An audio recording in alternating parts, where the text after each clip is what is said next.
just in. Football season was over if we lost to Penn State. That's what David just said. Welcome in, everybody, to the podcast brought to you by FanDuel. Try to light me up like that, Tyler. I was like, according to message boards, would have been over. Is that what the people were saying? I don't look at the message boards. Even on Twitter, I get it. Like, and it's unfortunate that we're to the point where if you don't make the playoffs, like nothing else matters. Like, I kind of hate that notion because I actually like when the regular season matters and 12 I have games a take matter. I have a take on the whole playoffs. I have a take on that. Might drop that on tonight's episode. I'm going to tease it here with David Eicholt on the Eicholt Kluver Power Hour.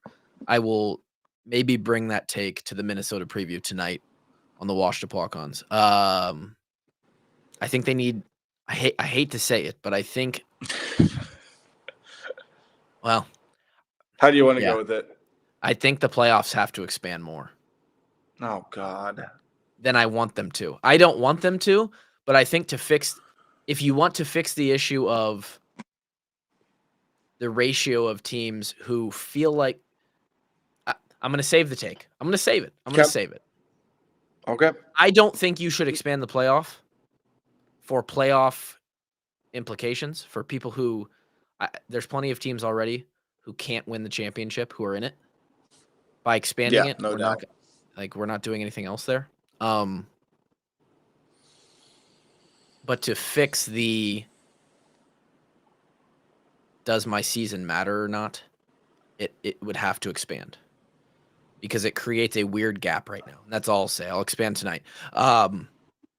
Apologies. I'm still battling strep throat right now.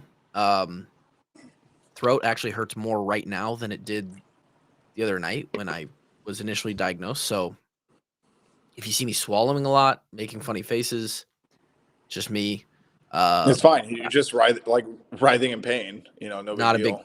Not a big deal. It for some reason, as we clicked record, it did start to hurt more than I would like it to. Anyway, big game.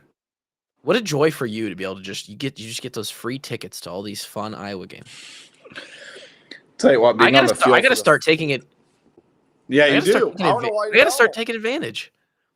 I don't know why you don't. I would if I was you. Being on the field for the final 5 minutes was pretty sweet, and kind of seeing how everything unfolded, how crazy you get it was. To be on the field for the last 5 minutes of the game. So we were right where Mark basically took off on his 67-yard run. We were like right there. Man.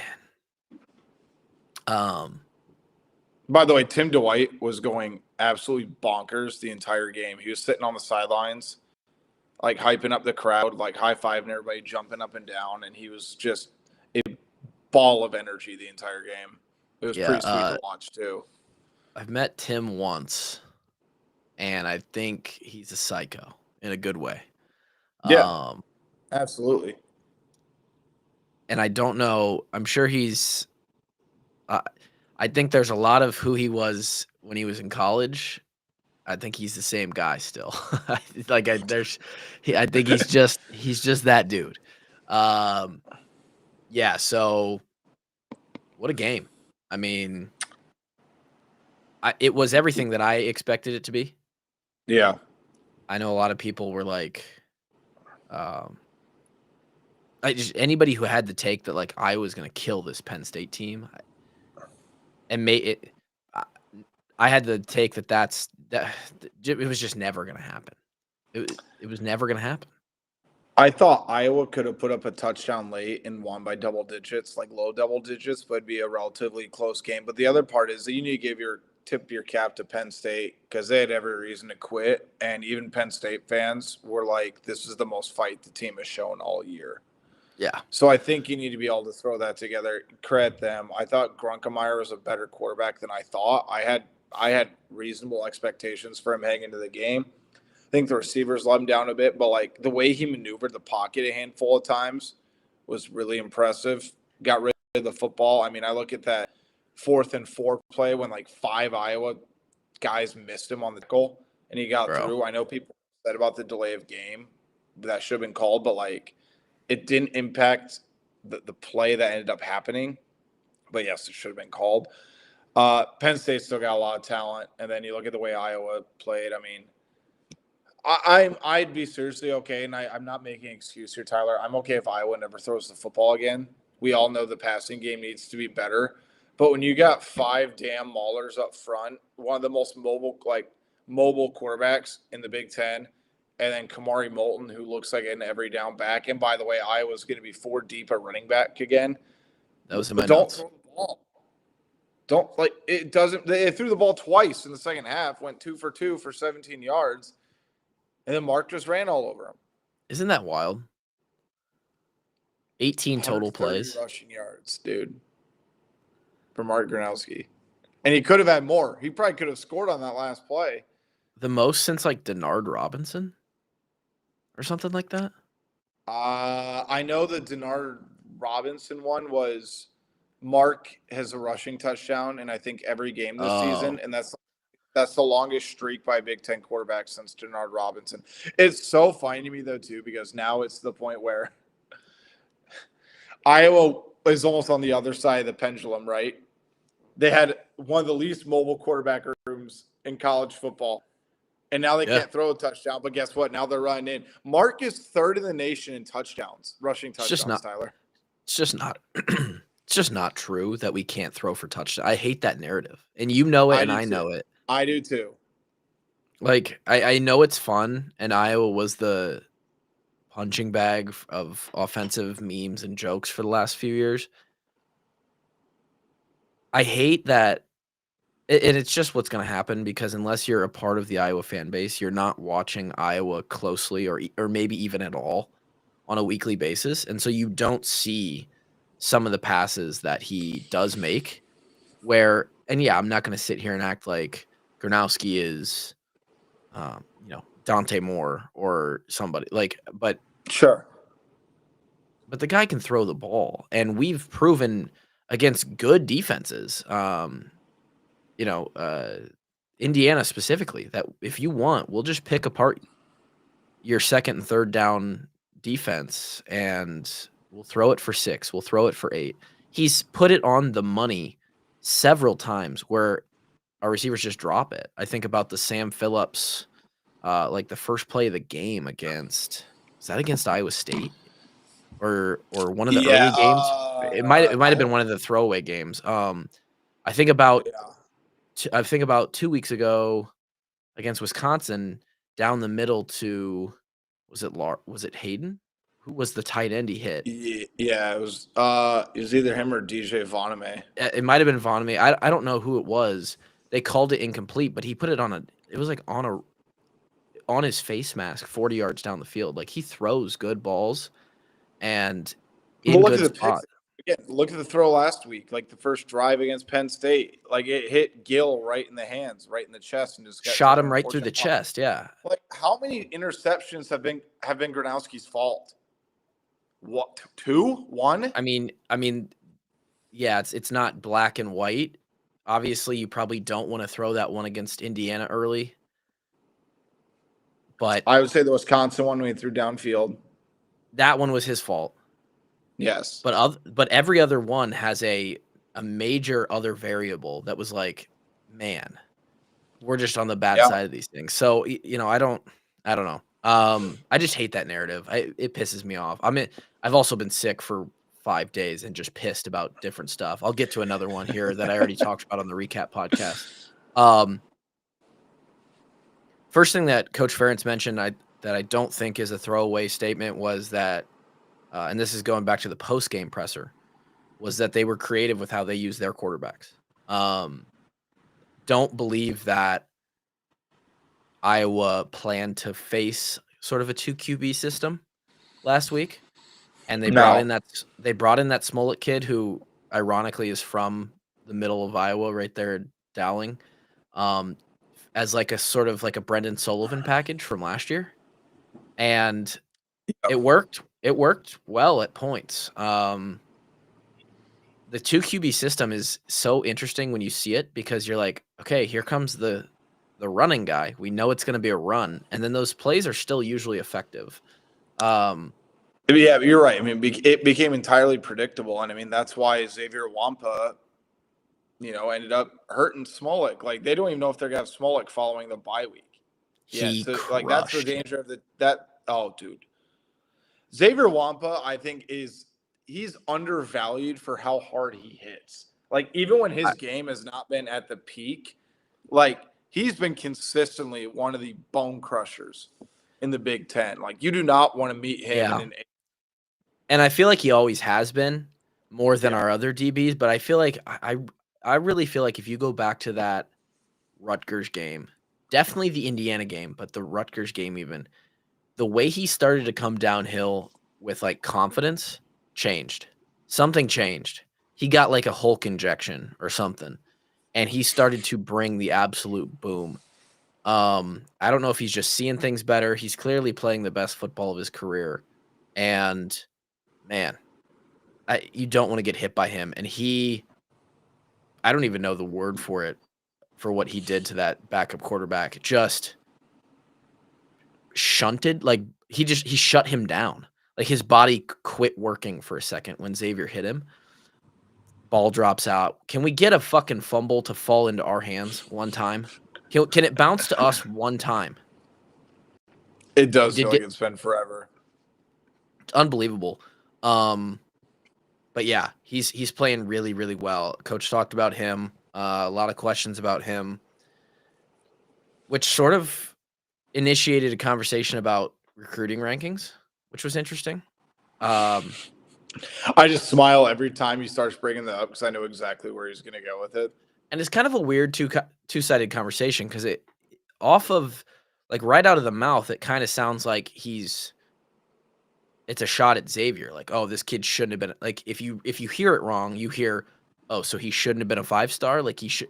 And what coach is saying is, we shouldn't be putting as much trust or weight into these rankings as we do. You can still be rated a 5-star, really good player, for sure starter at the Division I level, all this stuff as a 17, 18-year-old, and then get there and have a really, a tougher transition than some people do. And he's basically saying, like, that's what X had to go through. Like, yeah, he was physically a little more ready to play than most guys, but his ascension through his career just didn't happen quite as quickly. But it's still really positive to see him playing his best football as a senior, and that 5-star kind of rating maybe set him up for failure. At least that's what I was hearing from coach. I think that's fairly accurate. I think he's more worried about, like you said, what comes with the 5-star territory in terms of the pressure, the people reading into it, the expectations from people who, I mean this with all due respect, that don't know much about a kid rather than like what they see with their own eyes or like what they read about from us, right? Yeah. That's kind of my big thing. But at the end of the day, too, when it comes to the rankings and stuff, a lot of the times when they rank these kids, Tyler, it's about like pro potential. It's not even so much that like these kids are ready to go in right away and tear it up at the next level. It's like, okay, there's a great framework you can work with when you get to that next level, but it might take them longer to realize that potential. I mean, that's why like I'm making this up. That's why if you have a 6'8", 380-pound offensive tackle, well, you can't teach that size. And if he has enough quickness, enough technique, guess what? You could drop him 25 pounds. All of a sudden, he's really built up this frame to where he can go in and be implemented in a system. But the other side of it, too, is we all know fit is still important. It's not just about the money. Like, fit is still such a big factor. These kids might be 5-star fits, like 3-star talent, but 5-star fits. So they end up not want to say overperforming, but they get this system that works what's best for them, and that allows them to ascend faster. So, like, no, there's no perfect ranking system, but I feel like for the most part, they do a pretty good job of it. But, I mean, I think that's a legitimate gripe that Kirk has. I'm sure a lot of other coaches have. I'm sure a lot of recruiting directors have. I'm sure Tyler Barnes would probably say the same thing in his role. But I mean, it's definitely a conversation. I understood what he was saying by that. I don't think he was out of bounds. I think the ultimate point is there's just nuance to it, and fit, and overall team talent, and who you're playing around, and who's playing around you, and about 100 other factors go into how you perform and progress throughout your career. And when you see the 5-star tag, you kind of just, and I do it too, it's easy to just use that and be like, oh, kid's a stud. He's going to be elite. Shouldn't really ever play bad. Like, he's a play, and like X played good for the Hawks for the last few years. He just didn't shine. Like, he didn't have a 5-star moment, I think is what you would call it. And he's had those moments for the last few games this season. And it's unfair to just automatically place expectations on him and then judge him only based to that standard. Like he hasn't played pretty good football for the Hawks for a while. Like, he has. He's been and they switched him positions this year too. Yeah, and the other thing is Xavier never asked for the pressure either. He knows what he's about. But you talk about like a humble, down to earth dude who does know he has talent, but knows he has to continue putting the work. Like, this isn't a guy that's asked for all the pressures to be on his shoulders. So I do think that needs to carry some weight in the conversation too, because how many 5-star kids and stuff, Tyler, do we see that? And again, I'm fine with it, but there are ways to go about it. And if you ask for the talk and you ask for the noise and you don't live up to it, it's only going to amplify. Xavier's never asked for that. So I do think that there's a big difference between him. I mean, think of another guy, Jose Epinesa. He's never asked for the attention. He doesn't like the attention, but he's getting noise because of his name. I'll throw another name out there at you. How about Arch Manning? Like, you talk about a guy that got ridiculous amounts of coverage with little tape because of his last name. He never asked for any of it, but he also knows it comes with the territory. I don't think anybody's ever done more endorsement deals and total sponsorship money than that kid, with having done so little to actually do it. Like, just reputation and name. Yeah, dude. Like, that guy better be thanking Peyton and Eli for a long, long time. I still think he's going to be a good quarterback, by the way. I just think he needs time. Yeah, I do too. I mean, kid could be could stay at Texas and be a stud in 2027, and and then be the first pick in the draft that year. And they're just like, yeah, it just took 3 years. I always think about Jordan. I always think about Kittle, right? Yeah. Like, good player in college, made some good plays, showed potential, but was a 5th-round pick. Priorities in check too. Let's be real. Well, but yeah, and that's the case for him, right? Yeah. But nonetheless, what he turned into at the NFL level is like, where did this come from? How did he at 20? I mean, it took 2 years in the NFL to do it too. Like, how did he at 24, 25 years old? Like, yeah, that was just where Kittle started to really reach his peak. Some kids do it at 20. Some do it at it's tough to. Yes. Yeah. So, while Arch might want to thank his uncles, we want to thank a couple sponsors on the show. Gray's Gourmet to Go. They're a 5-star restaurant. We can place 5-star rankings on our sponsors here, and we pretty much only work with 5 stars. Gray's Gourmet to Go. I am going to be in Iowa City in a couple weeks for the Oregon game. 2015 team is they're bringing that team back that weekend, and you can bet your ass that you'll find me at Gray's Gourmet to Go either Friday or Saturday. And I haven't had chicken lips in a really long time. My wife has been constantly reminding me that I've never taken her to Gray's. And so we're going to check off a few boxes that weekend and see our people, Pete and Kim. Best people in the business. They not sponsor, they cater to the Hawkeyes, not just the football team, but all the, well, maybe not all, but a lot of the university sports teams. And if the university trusts them to feed their athletes to be at their best, why wouldn't you trust them to feed you and be at your best? Gray's Gourmet to Go. Check them out. Also, thanks to the Swarm. I know Brad's been back and around some of the shows, the radio shows, the podcasts. He came on our podcast during the bye week. Obviously, the Swarm is going to be big in getting recruits, keeping them here, and now more than ever, kind of in the margins for those elite players on each team, maybe the top 10 or 15% of each team.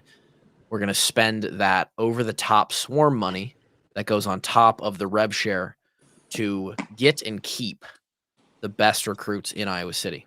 And David and I talked about McKenna Velichko a couple weeks ago. They're trying to get a few more over there. Jan Jensen and company are trying to lock down Jenica Lewis, Addison Bjorn. There's another one. Jenica's visiting this weekend, by the way. It's her official she? visit, and it's her last official visit. So I would anticipate a decision in about 2 weeks after that, probably. And her other options are... I really think it's down in Notre Dame and Iowa. I was going to say Notre Dame, and wow, cool. That's by far the most buzz. So cool. Well, you can bet that the swarm on the back end of that is helping out and in the process. And Swarm Collective is the place to go to find out all about that. It's sort of similar to the Patreon here on the walk-ons. You can get extra perks by joining the Swarm. Exclusive interviews with players, access to exclusive events, all kinds of perks over there that get you closer to the athletes in Iowa City and help out the programs there as well. We should do a FanDuel mention of the odds. What is the Minnesota game? Was it 7.5? It was 9.5 yesterday at one point. Whoa, so it did really? 2 points. So unless it came back down, it was money coming in on the Iowa Hawkeyes. I think money line 90% of the money is on Iowa. Checking the FanDuel Sportsbook app right here. Iowa State back in action this week. Iowa State a 2.5-point favorite at home versus the number 11 BYU Cougars. Iowa right in the middle there. Opened at 7.5. David said it was up to 9.5 yesterday. Currently sits at 8.5 for the Iowa Hawkeyes, which I feel like that means Vegas is fairly confident Iowa wins this game and maybe even handles this game. I thought that was a little steep, to be honest with you. I thought it was going to be about 6.5 when it closed. I think Iowa was a touchdown favorite. Yeah, it kind of feels like, I don't know. There's a lot that goes into this. I'd love to know all the factors that play into those Vegas formulas, but the history of this one just doesn't sway well for Minnesota. The way that Nebraska has gotten beaten by them 6 times in a row, outside of a Cooper DeJean fluke punt return thing, they literally haven't started on that. They literally haven't. They haven't beat us in a decade. Literally since I was there, 2014. So, yeah, it's maybe that plays into it. Team definitely looks more competent than they've been, though. I really like that Drake Lindsay. I think he's gonna be a really good quarterback for them. He's had a couple up and down performances. Darius Taylor's nice. I mean, now look, Tyler, you and I could go out right now and go sack Dylan Raiola with the way he's playing football right now. But like, they still had 9 sacks against Minnesota. Yeah, this you'll be shocked to know, by the way, Nebraska fans were not happy with Mark Gronowski's comment yesterday.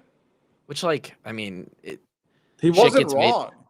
No, and like, he's also not trying to take a shot. Like he was glorifying Minnesota's defense. Yeah, we can get there. This Drake Lindsay guy is interesting. He's a big dude. Yeah, he is. 6'5", 230 on the roster. He might be bigger than that though. Like he is a big guy. I watched him line up against Nebraska the other night, and I was like, my goodness, that's a body on that dude. I think that it's going to be an interesting matchup. I do think it was weird because you see that score and you're like, does that make me feel better about the matchup later in the year against Nebraska, or does it make me feel worse about the upcoming matchup against Minnesota? I think it maybe did a little bit of both, which is good and bad. Nebraska with what they showed Friday, and then the comments coming out of Lincoln and some of their press conference stuff, I feel much more confident about being able to beat them even in Lincoln. I feel a little less confident, or maybe just a little bit more concerned this week against Minnesota. They showed like you said, they showed life. They showed like they're a little bit more competent. But they haven't been great at stopping the run. That's exactly where I was going to go with that. And I was pretty good at running the football, and no one has really stopped them doing that. Indiana probably did the best of anyone, and we still ran pretty well that day. I would have loved to see Kamari Moulton against Iowa State. Sure. With what Kamari Moulton is now, and again, I don't want to sit here and plug semantics, but like if you want to say Iowa State's is the best, okay, Iowa was also wasn't at full strength of the position right now, but like I don't know, man. I feel pretty confident in Iowa this week. I really do. I think I'm very interested, and you've been inside the locker rooms. Maybe you can speak this a little bit. Are they going to bring up what happened last time Minnesota was in Kinnick Stadium? Or is that something that they're just going to completely forget about? Because I asked a couple of the players yesterday about it, and I just said, like, it's not like here's how I phrased it, right? I said, it's not like you guys need extra motivation. It's not like you need an extra chip on your shoulder.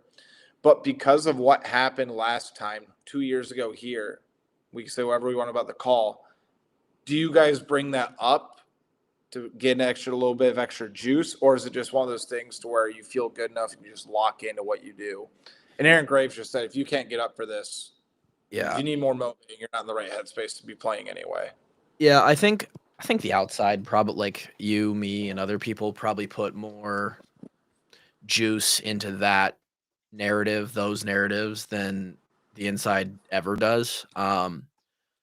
Placing myself in a player's perspective right now, I think all the juice you need is sort of why it's the same reason why last weekend's win was so exciting, even though Penn State's now 3-4 and doesn't have a Big Ten win.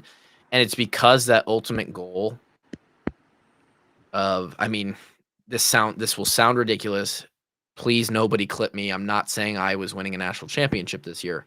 They are mathematically still involved in that conversation. Yes, I agree with you. So when that's out there and you're on a team and you're a player and you have, you're on a team that showed any sort of life, you always feel like, hey, it's not over. The fight's never over until it's over. We're not dead till we're dead. And I think the motivation for this Minnesota game, sure, it's a trophy game. Every time we have a goddamn trophy game, it's hey, do you guys treat this one differently? Do you get up for the pig? Like, yes. The way I think I've come around to explaining that is after the game, it feels better. It feels 3% better because, there's a little bit of rhetoric and narrative around that in the offseason, and there's a trophy case that you see either filled or not filled with a trophy in it. And you play that team every year. And so they're measuring stick games of, hey, it's a benchmark. We get to play this organization, this team every single year, and there's a record attached to that. But I think the motivation on this one just simply comes from within the year of 2025 and what's still on the table for the Iowa Hawkeyes. I think it's hey, we just beat Penn State. We got a lot of momentum. We got a bye week next week where we know we can breathe a little bit. So we can put the foot on the gas this week. We can let it all out right now. We matchup wise take the jersey, take the gopher off the jersey and the colors away, and just look at what this other team has done when they put 11 on the field. We feel like we have advantages. Like we feel like we can take advantage of that. And one more win here also sets you up for another even bigger home matchup against one of the best teams in the country in the Oregon Ducks. It's also going to be big noon kickoff. That's my early guess. It could be CBS 2:30. I don't know what the pecking order is in the media side of things, but like you're right, because if Iowa beats Minnesota, you're potentially talking about, okay, what if? I hate the what if scenarios, but like you almost have to put your mind in the what if scenario, right? Like what if Iowa somehow beats Oregon? It is interesting because Oregon does have a bye week next week as well. Yeah, so they both have bye weeks. But of course, if you're Iowa, you want this to be an 11 a.m. game. You want it because you think about the difference in travel and everything. You really it's a 9. want this to be 11. It's a 9 o'clock for Oregon. which is crazy. Yeah, and you'll take every sort of weird thing that you can get to get them off their game. And they're not, regardless of what happens this week and regardless of what happens with, like, we know a lot about Iowa. We know a lot about Oregon. Iowa's not likely to win that game. Like, we're not dumb or playing we're not likely to win that game, right? We're going to be the dogs, but it's still a hell of an opportunity. And so the excitement, the weight of a potential win gets even better, even sweeter if you take care of business this week. Head into a bye week feeling good. Likely head into the bye week ranked. Like, there's a good chance. I'll tell you, man. I mean, they got no votes this week in the AP. I found that interesting. But I think depending on what happens at the 15 through 25 over the next few weeks, I think there's a chance that the Hawks are ranked. I do. If Iowa goes out there and puts the ass, they're going to be ranked, in my opinion. Yeah. Like, if they go out there and smoke Minnesota by 17, it'd be stupid not to rank them. I think if you win by double digits, 2 scores, then there's a decent chance Iowa gets ranked. And then it's weird because you go into a bye week where there's going to be more movements in the rankings, and then does Iowa fall out during a bye week? Who knows?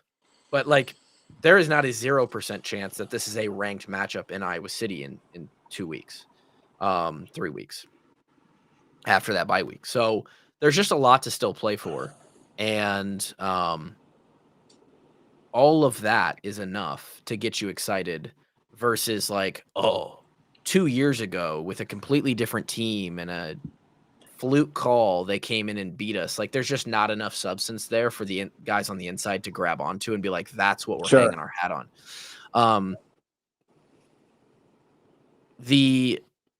So that's just what that is. Coach Ferentz talked a lot about their defensive pass rush. Obviously, talked about the 9 sacks versus Nebraska.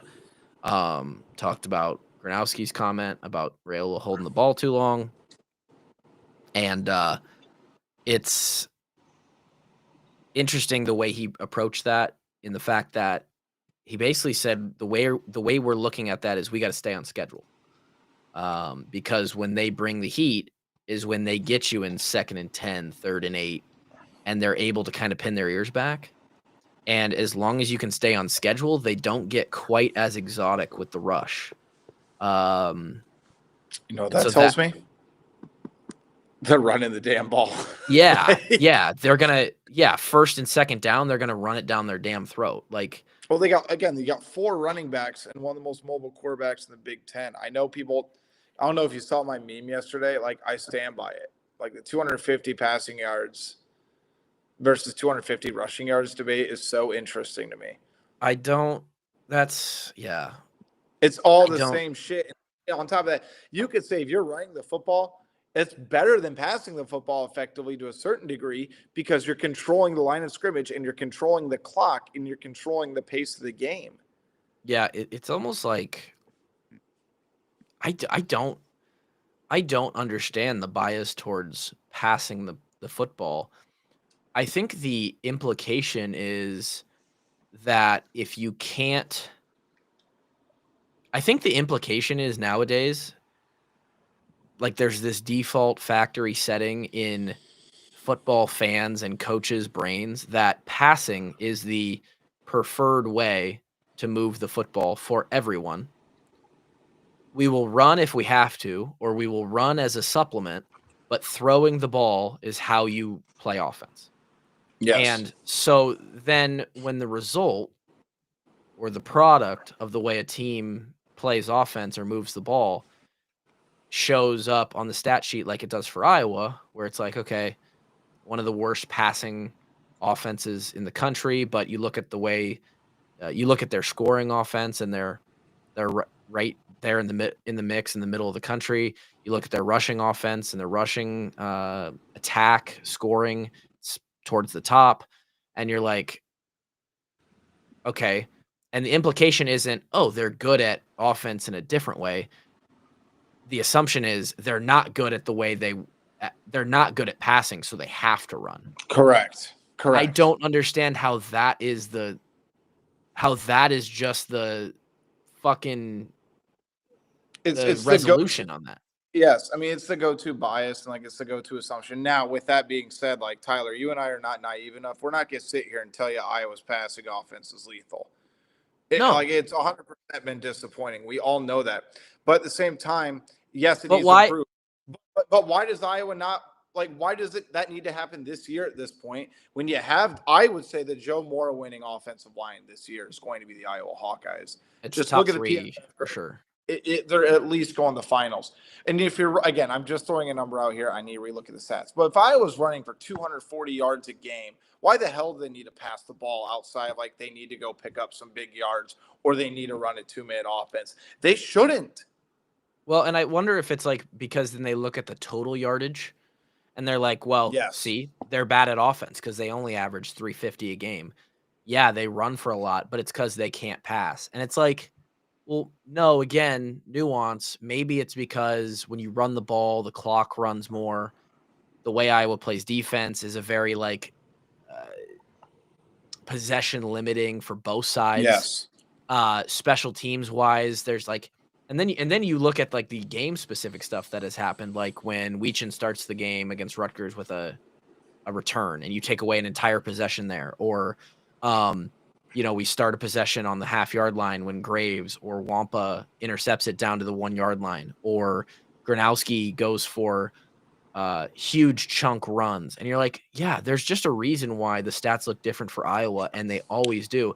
And the same, where is the double, or why is there a double standard then when someone passes for 3, they're a passing team and they pass for 300 yards a game. Let me throw this at you really quick, too. Do you know how many drives Iowa had in the second half against Penn State?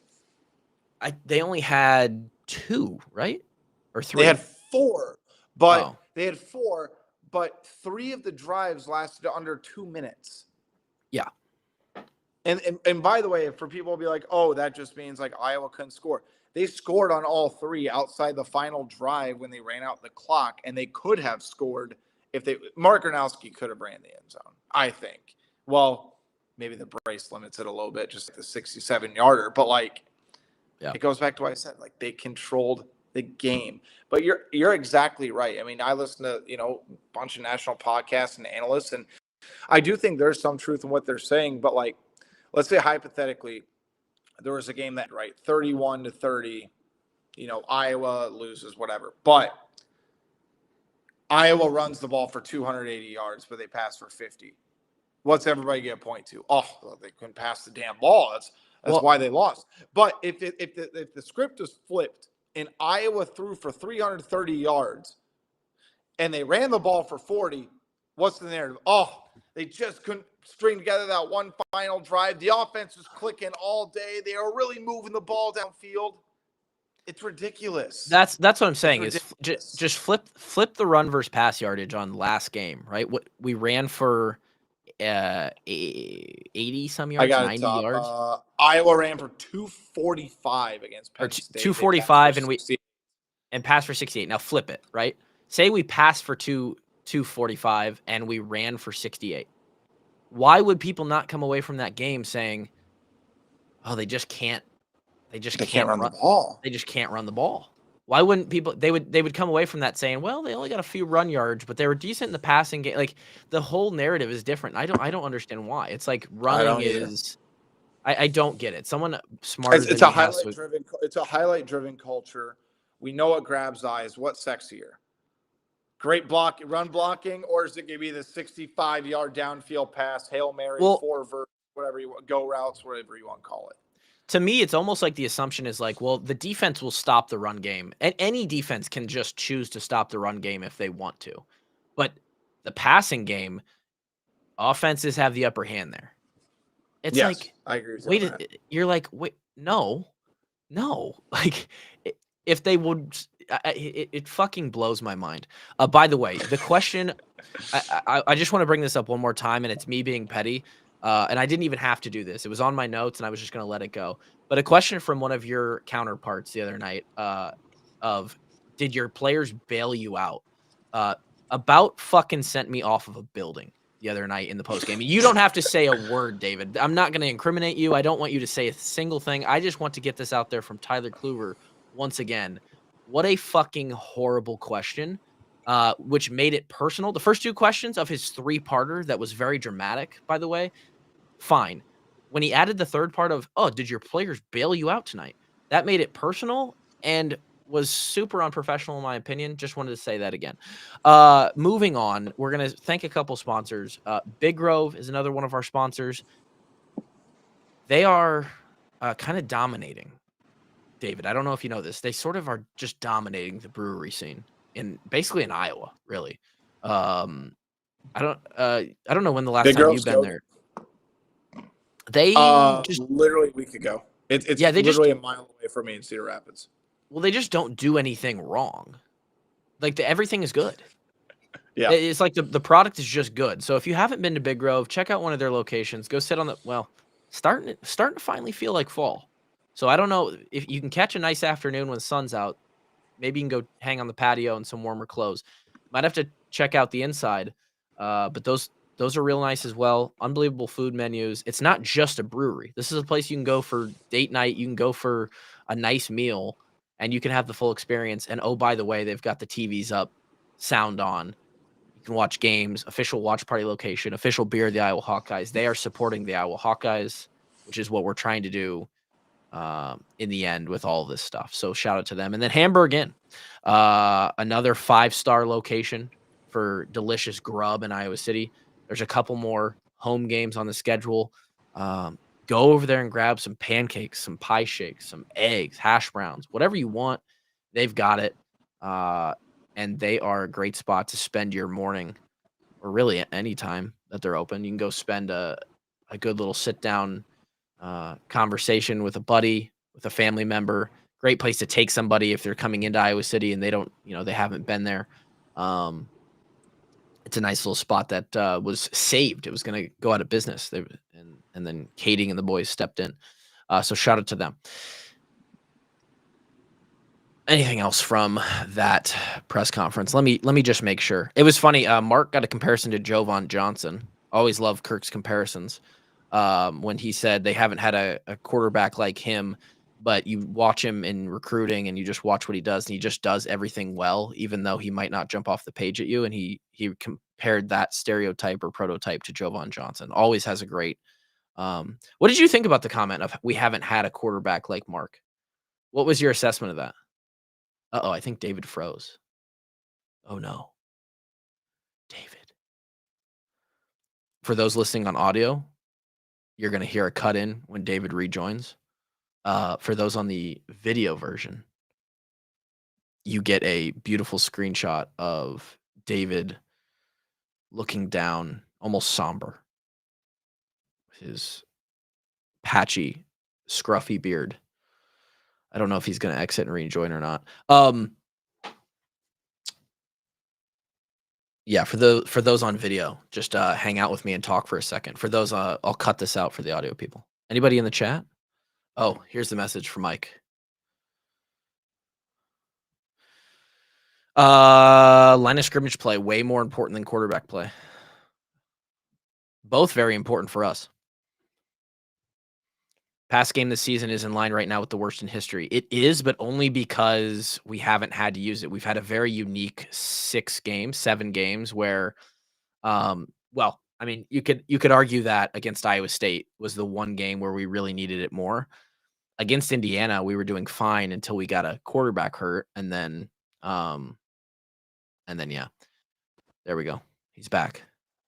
He's back. Back for now. I had to go on my phone. My laptop just completely shit the bed. So that's a good thing. 15 minutes before George Barnett talks to us. Catch David Eicholt at Best Buy later this afternoon, getting a new getting a new MacBook computer. Couple more things. It was fun to not fun. Good to hear Ostrenga is gonna return next year. That helps with tight end depth. But coach said that even Thomas Meyer might get a few reps this week, which is we're getting down there. I think it's about time. You and I've brought him up multiple different times. throughout the podcast this season. I know you've talked about meeting. I think you met his dad, right? You said he's just Fucking a monster. ridiculously massive human being. I mean, Myers got crazy upside, and I mean, one of the big concerns I've had lately, Tyler, is that it really hasn't been great as far as production from the tight end position. I don't even think the blocking has been really that good. So I love the Yeah. idea of throwing Thomas Meyer in the bunch, and it's not surprising about Stranga, but one of my big concerns, I think, early, not to rain on the parade. I mean, it's an Achilles injury. I mean, when's he going to be fully cleared? How long is it Yeah. going to take for him to get conditioned right? Like the timing of the injury, I think for the Achilles is it sucks.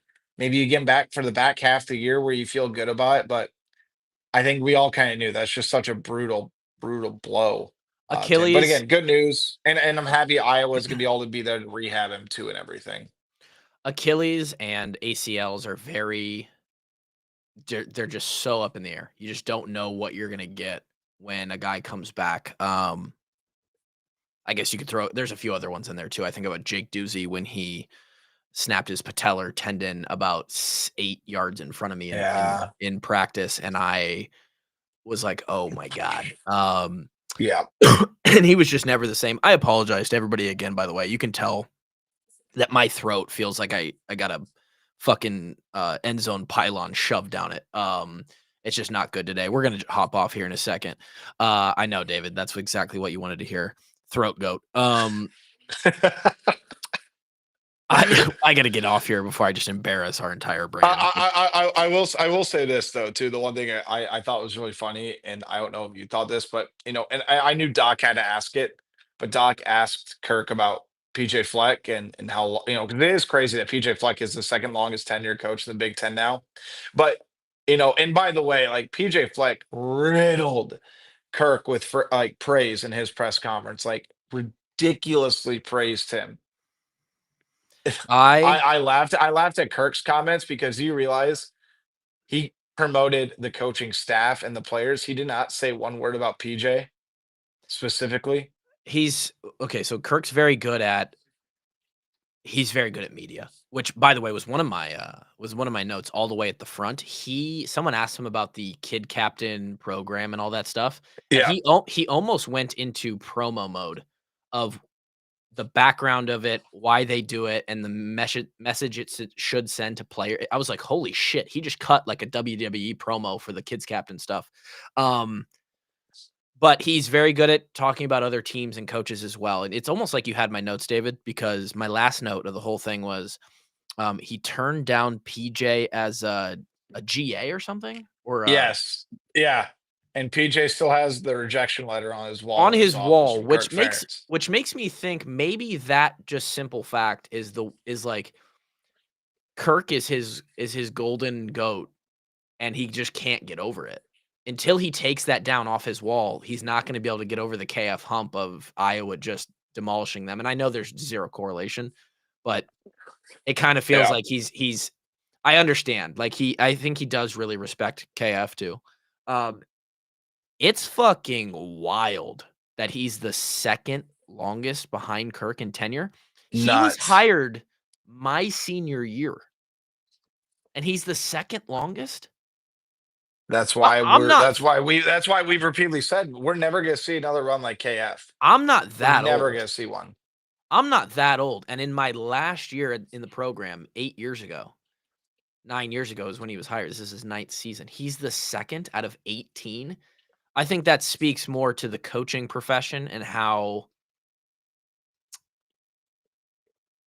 reactionary, to use a KF term from last week, we are in as organizations or universities that like they are just stuck in the well, we'll just fire him and get a new guy. That is crazy to me. But yeah, PJ somehow, I mean, PJ's think about this. See, if he stays at Minnesota, which I don't know why he'd leave, he's not doing well enough to be on the carousel of like names of like, oh, could he take the Florida or Penn State? Nobody wants him I like think he that. wants the UCLA job. Really? Yeah, I do. I don't think he wants to be in Minnesota. Why? What would be the connection there? I mean, I think he knows the AD really well at UCLA, and I think even before they hired their last guy, I think before they hired Chip Kelly, like Fleck was on the short list. Oh, And there were a lot of rumblings that he was in contention for the job. well, So, he would fit as a LA guy. no, 100%. What Yes. I was gonna finish with there was it's almost sickening that when KF does retire, if he's still there, PJ's now the dean of Big Ten coaches. Somebody Shit. kill me. Now, and I've always said I don't necessarily like PJ's style. I do believe that it is authentic to him. Yes, I agree. It's just weird and creepy and plasticky, but it's him. I give him credit because the players do buy into him though too. Like Yeah. it may be unsexy and weird to the outside, but like the players believe in him. He's authentic, even if people think he's kind of corny sometimes and over the Yes. top. But like he strikes me as a fairly genuine guy. Yeah, same. Crazy. I love that the game's in Kinnick. I do kind of wish that this was a night game. I mean, it's a 2:30 kickoff and it's starting to get dark, so It's on it'll be CBS at least. CBS is really Yeah, cool. Brad Nessler, Gary Yeah. Danielson, Jay Dell. I Yeah, mean, them on the call for the pig game is very, very cool. And I believe we're gonna be wearing the alternate. We call it an alternate. We just wear black pants basically. yeah, sounds like it at least. Which I like. They used it in the graphic this week, and the Minnesota game tends to be the blackout game. I don't know why we always pick that one. I wish they would wear the alternates that you guys wore against Ohio State or that Minnesota that one year. Like those are so fucking sick, dude. the further out we get, I have the helmet right here. Oh, look at this. About to get a poll here. Yeah, see, that's badass. That's what they need to wear. I think And you it's know so what? sick. In the years immediately following my career, I'm like, when are they going to pull these back out? And every year that we get further and further away, I hope that they don't now, because it's like, oh, we're the only ones Yeah, I that get got that. to wear. Well, if they do it against Oregon, This is the Polecat helmet, by the way. I have one scuff legend. on. I have one scuff on here, and it's from when my face hit the ground. I was gonna say that. I have to find I'm it. happy you said that. Very cool helmet, though. When I took this to Fry Fest, you would not believe how many people stopped by and were like, is that the real helmet? And I'm Yeah, like, that's so cool though. that's the one. This every year that this passes, I feel like we could get like an extra $200 or $400 for this memorabilia, like to some crazy collector. This is like my prized possession. My kids and this. Yeah, I get that. I mean, yeah, I'd be in the same boat as you. Yeah, I don't have anything else. I'm gonna let you go. Hopefully your computer works, and we appreciate you coming on. Yeah, I as got always. about 5 minutes figured out because George Barnett's going on. Otherwise, I'll just do it off my phone and hotspot, or we'll play it by ear and we'll be all good. So Good luck, buddy. Thanks for coming on. all right, yep, always, bud. Everybody, thanks for listening. We'll be back tonight, another live stream previewing the Minnesota game with hopefully Kevin and Grant. Odds one of them doesn't show up, pretty good. Check FanDuel for the odds that one of them doesn't show up. That'd be great.